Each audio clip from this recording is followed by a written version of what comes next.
What is up, everybody? Welcome back to another video. In today's video, we have some Detroit Lions news. The Lions, they have done it. Something that I predicted would happen, and I wasn't too great with my predictions, so I was kind of thinking, oh, this is not going to happen. But they did it. Today, they did it. The Detroit Lions have restructured Jared Goff's contract. Let's get it started. You know, I got to shout out DoseOfDion, man, because it was actually the first time I went live on YouTube. And, you know, guys don't know, DoseOfDion, he put out a lot of good content for the Detroit Lions. Welcome, everybody, to another video. Glad you guys are here. Now, I have a video on this that I made a pretty long time ago before free agency started, and I was breaking down the Jared Goff restructure if you guys do want to check it out. But this video will be just as good. All right, we'll kind of break down what actually happened here, how the Lions are going to save money, the pros and cons of this move. But this is something that at first I honestly wasn't in favor of, because I thought to myself, okay, yeah, you save money this season, but then what everybody's saying out there is you're mortgaging the future. You're locked into Jared Goff. And I'm like, I don't know if I really want to do that. Like, I think Jared Goff can be our quarterback. I trust Jared Goff. I believe in Goff. But I don't know if you want to do that, right? Do you really want to be locked into this contract? Because we were so excited that there was no dead money when we brought him in 2023 and 2024. And I was just like, I don't really know if I want to make this thing happen, even if it saves money this year. Because I don't want to mortgage the future, you know? But then when I started to actually dive into the details on what it would look like if you actually restructure Jared Goff, I kind of got to the conclusion where, you know, I'm okay with this. I'm fine if the Lions want to restructure Jared Goff. Now, there are still some cons of this, and we'll go through it, but I was kind of fine with it. I was like, hey, look, don't be so scared about the whole mortgaging the future and, you know, what everybody's saying out there that you're locked into his contract now.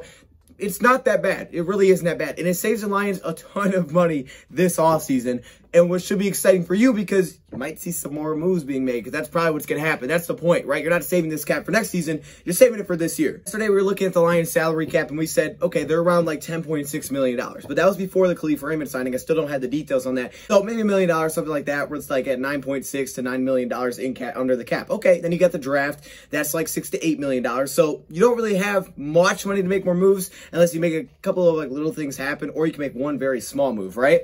But then the Detroit Lions hit us with this. Boom, we're restructuring Jared Goff's contract. Now, the Detroit Lions restructured $20 million of Jared Goff's base salary this season, which clears up $15 million in cap space this offseason.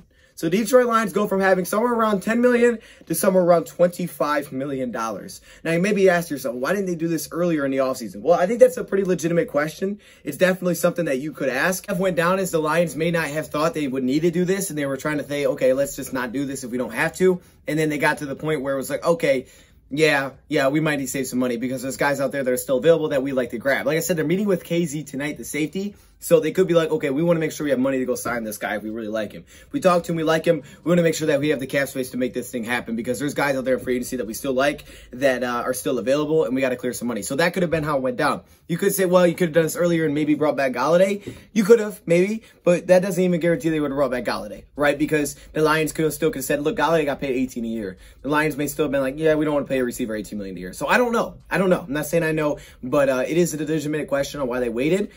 There may be a solid reason though for it. Now there's still guys out there that Lions could target. I mean, I kind of still expect them to target guys like they have been. One-year deals, fill out the roster, allow us to draft, you know, who we think is the best available in the draft. And the Lions, their cornerback room, they got like no one there. They could use another safety. So for the Lions, I think they're realizing, hey, we don't really have anybody in the back end. And we didn't bring in any linebackers, really. So maybe we add a couple in free agency that are still available, because there are still names available that I really like that I thought the Lions would initially target, or there are names out there that we've heard recently that the Lions could still target, like KZ, like Williams. But let's break down how this actually went down. How did the Lions save $15 million this offseason? Is it really mortgaging the future? It's not too bad. So I'm going to go through it before restructure happened, where the Lions were financially, to where they are financially after the restructure happened. So before the restructure happened, Jared Goff's cap hit for this season was $25.6 million. Pretty high cap hit. His dead money was $40.5 million. And if you tried to cut him, you lose almost $15 million. So he wasn't going anywhere this season, right? I mean, probably he wasn't going to go anywhere this year. He has a huge dead cap, and his cap hit's pretty high. But then you look at 2022. Now you look at his cap hit at $26.1 million. His dead money drops down to $15.5 million, and you would save a little over $10 million if you cut him. So yeah, I mean, technically it's not out there, but there's still a lot of dead money. It's still over $15 million in dead money.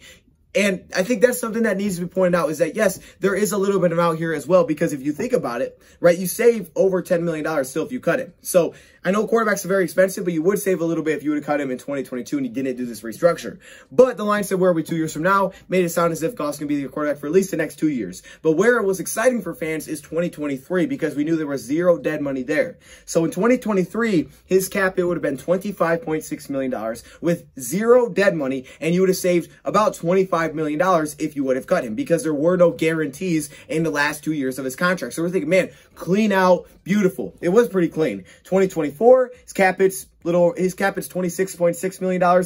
Again, zero dead cap, and you'd save about $26 million cutting him, right? So there was no guarantees in the last 2 years of his contract. And people were worried that a restructure would really hurt you, because now you don't have that clean out. And while it's not as clean, there still is clearly an out. So that's what it looks like right now. Now let's talk about what it looks like now that the restructure has been made. The Lions did here, when you restructure a contract, you take money from the base salary, which is not guaranteed, and you basically just make it guaranteed. So they took $20 million from his base salary, which was a little over $25 million this season, and they turned it into a bonus. And said, here you go, Jared Goff, you get this bonus right away. That is guaranteed. So while he gets the money right away, which is why players love to do this, because there's no waiting, there's no, am I going to get it? You got it. Here you go. Here's your money. Here's your $20 million bonus. But for the cap, for how it looks on the cap, it doesn't show up as bonus this season, because if it did, you wouldn't save any money. What it does is it spreads it out through the remainder of his contract. And he's through the year 2024. So that's assuming how they did it. Basically, it'll take that money and it'll spread it out as guarantees throughout the rest 4 years of his contract. So for the Detroit Lions, on the cap number, you save a lot of money this season. But that bonus gets spread out throughout his contract, even though he gets his money right now. So what the numbers look right now his cap hit is down to $10.6 million this season. So you're saving, right, from 25.6 to 10.6, $15 million, right? That's how that comes to play. The dead money for this season remains at $40.5 million. And you look at 2022, you see the cap hit then jumps up to $31 million of a cap hit. It goes up, of course, because bonuses are there. So it's going to go up by $5 million each of the last 3 seasons for his cap hit. So now it's $31 million as a cap hit, and it's $30.5 million dead cap. So it's from 15.5 to 30.5. Of course, you're adding $15 million there because of the bonuses. So it's 15. Then the next year, you'll be adding 10. Year after that, you'll be adding 5. You are having a higher cap hit. But for the Lions, they're thinking to themselves, okay, this was a COVID offseason. Hopefully, the salary cap goes up in the next few years, as it should. People are expecting it to just kind of explode. And with that in mind, we won't really feel this as much. Kind of similar to what they did with Jamie a little bit as well. That's kind of what they're thinking here. So at 2022, his cap hit is now $31 million. A little bit higher, but his dead cap is now $30.5 million. So it was 15, now it's 30.5. You add the 15 million basically from the bonus, so it's 30.5. So yeah, not as clean of an out. Technically, if you did cut him though in 2022, you would save $650K, but you know, of course, that's a lot of dead money, right? You're not getting a lot in return for cutting him. Dead money is just basically you're paying this money and he's not here. So it's a lot of dead money. You could still technically move him on from it if you wanted to. You just wouldn't really be saving anything. So again, he's probably here for the next 2 years at least. But then you get to 2023. And 2023 starts those years where we're saying, okay, it's a clean out. The Lions, you know, they got this beautiful out. You don't want to restructure his contract because his is not as clean. However, in 2023, he'll be looking at a $30.6 million cap hit, okay? His dead cap is now $10 million instead of $0. Instead of $0, it's $10 million in a dead cap. Yes, it's not clean, but it's not too bad either. And still, if you cut him, you'd save $20 million.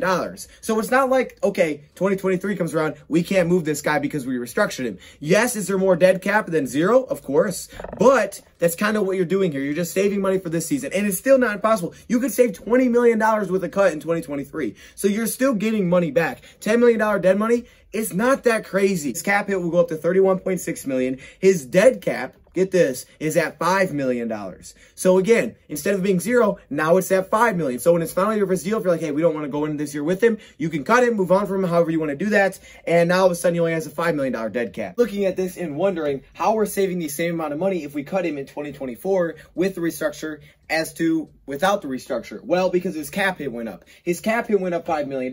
So now there's that $5 million dead cap, right? Because you're paying right? Because you'd be paying that and he's not there. But since his cap hit went up, you're basically taking the $5 million off the 31.6, which puts you at 26.6. The only difference is before the restructure, his cap hit is only 26.6. So there's zero dead cap. Yes, it isn't as clean of an out, and his cap number will go up the next 3 seasons. With the salary cap expected to go up, the Lions are kind of banking on that. And that's what every team has kind of done this offseason. That's why you've seen a lot of restructures. And we've already done one with Jamie Collins, but it's a pretty simple concept. And again, it's not like, okay, 2023, there's no out anymore. There's still a clear out. I mean, you can still save a lot of money. It's just not as clean. So it's not as clean, but you save a lot of money. So the pros and cons of this. Let's start off with the pros. The first pro is that you save a lot of money this year. You're saving $15 million for this offseason. Tell me the Lions don't want to bring in pieces. They want to bring in pieces. They got to fill out this team, and they need money for the draft. They needed some money. That's why I thought this would happen. I was just looking, I'm like, dude, the Lions, they got to save some money. It's a COVID year. You brought in this huge contract. You got the dead money from Stafford. I mean, there's a lot of money you're losing here. You got to do something. And I just thought it made a lot of sense to restructure Goff because, you know, you talk so much like you believe in him,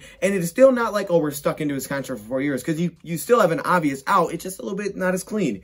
Next pro is, of course, now you show some belief in Jared Goff. You know, clearly he already knows they believed in him, but, you know, it's good for really both sides in terms of confidence, right? They believe in Goff. Goff believes in them. He's like, okay, thank you for this. I know you guys trust me, and I'm going to go out there and do my best that I can. So it's good for both sides, I guess, in that way. And like I said, it's still not, you know, you're in a situation where you're stuck into his deal. The cons of this, more dead money, of course, right? A little bit more, not a ton, but a little bit more dead money. And it's not as clean if you want to get out of his contract. Now, the biggest thing here to me is, could it affect the draft? They may believe less now that we're going to draft a quarterback. But again, I still think the Lions trade back chances don't necessarily come from us trading back because they think we want a quarterback. More teams that are right behind us that might want a quarterback, like number 8, which is the Carolina Panthers. And teams trying to jump them so they take our spot. Because even if they say, okay, we know the Lions are taking a quarterback, that could make it even easier for them to call the Lions and be like, hey, can we move up for this spot? Because we know you guys aren't taking a quarterback. We know you got your guy. You know you just restructured him.